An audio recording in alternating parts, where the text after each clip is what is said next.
दोस्तों आज हम ऐसे किताब के बारे में बात करेंगे जिसके बारे में सुनकर आपके होश उड़ जाएंगे और बहुत ही ज्यादा खतरनाक भूतिया चीजों के बारे में बात करेंगे। तो चलिए शुरू करते हैं। तो दोस्तों मैं हूं अशोक और आप देख रहे हो टॉप 15 हिंदी। द ग्रैंड ग्रीमर, इस बुक को the book with incredible power भी कहते हैं और उस पावर को पाने के लिए बहुत बड़ी कीमत भी चुकानी पड़ती है। इसे दुनिया की सबसे डार्केस्ट बुक भी कहा जाता है।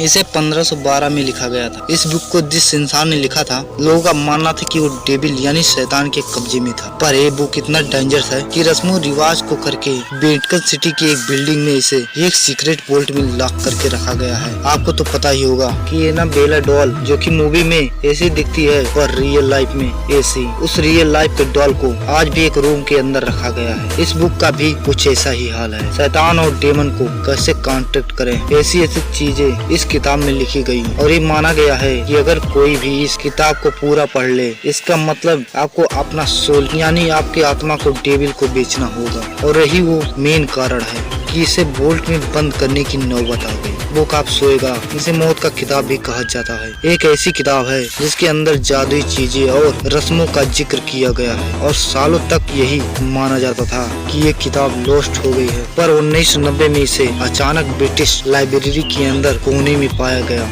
इस बुक की लैंग्वेज बहुत ही ज्यादा अजीब है। हर एक लेटर का एक स्क्वायर के अंदर और एक ग्रिड के फॉर्म में एग्जिस्ट कर। इस बुक में टोटल 197 पेज है। जॉन डी नामक एक फेमस स्कॉलर था। ये माना जाता है कि वो पहला इंसान था जो कि इस किताब को डिकोड करने की कोशिश किया था। लेजेंड और स्टोरी के हिसाब से उसमें एक एंजल को भी इनवाइट किया गया था जिसका नाम था यूरियल, और उस एंजल ने इसे बताया इसे डिकोड वही कर सकता है जो कि इसका वर्दी हो, जो कि इसके लायक। आम आदमी इस बुक के सीक्रेट को नहीं जान सकता और इसलिए इसे कोई डिकोड नहीं कर सकता। और जॉन डी के पास करीब 3000 किताबें का कलेक्शन था और 2999 किताबों में कुछ भी रहस्यमय या आउट ऑफ लॉजिक या अजीब नहीं था। पर स्पेशली यही किताब कुछ ज्यादा ही एनिग्मेटिक था। 1608 में जैसे ही जॉन डी की मौत हुई, ये बुक मानो गायब हो गई। और जैसे ही मैंने कहा, साल 1990 में अचानक से अपीयर हुआ ब्रिटिश लाइब्रेरी में। और अजीब बात यह है कि ये सिर्फ एक जगह पर नहीं बल्कि एक साथ 2 जगह पर अपीयर हुआ। पहली ब्रिटिश लाइब्रेरी में और दूसरा बोडिलियर लाइब्रेरी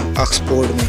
और आज भी ये किताब दोनों जगहों पर पड़ी हुई है। ये जो घटना बताने जा रहे हैं वो टाइम ट्रेवल पर आधारित। लिवरपूल टाइम स्लिप सन 1990 की जुलाई की दोपहर में फ्रैंक और उनकी पत्नी कैरली लिवरपूल यूके के बोल स्ट्रीट पर शॉपिंग करने के लिए गए। फ्रैंक डीलन्स बुक शॉप की दुकान में जाने लगे, लेकिन कुछ दूर जाते ही एक सकरी गली से जैसे ही फ्रैंक बाहर आए, उन्हें कुछ अजीब सा आभास हुआ क्योंकि उनके आसपास का नजारा अचानक थोड़ा सा अलग लगने लगा। गली के बाहर की कुछ वो सड़क बिल्कुल खामोश थी और अचानक से एक वैन तेजी से हॉर्न बजाते हुए निकली जो कि दिखने में 1950 में दिखने वाली बेंस जैसी थी और उनके साइड में कैम्पलेंस लिखा हुआ था। वैन के गुजरते ही खुद को बीच सड़क पर खड़ा हुआ पाया और आपाधापी में फ्रैंक ने रोड क्रॉस किया। लेकिन जब वो डिलेंस बुक शॉप पर पहुंचे तो वहाँ वो दुकान थी ही नहीं, लेकिन बल्कि उसकी जगह ठीक उसी दुकान पर क्रिप्स फूड बियर नाम की बोर्ड लगा हुआ था। फ्रैंक को ये देखकर बहुत हैरानी हुई और जब उन्होंने उत्सुकता पूर्वक दुकान के डिस्प्ले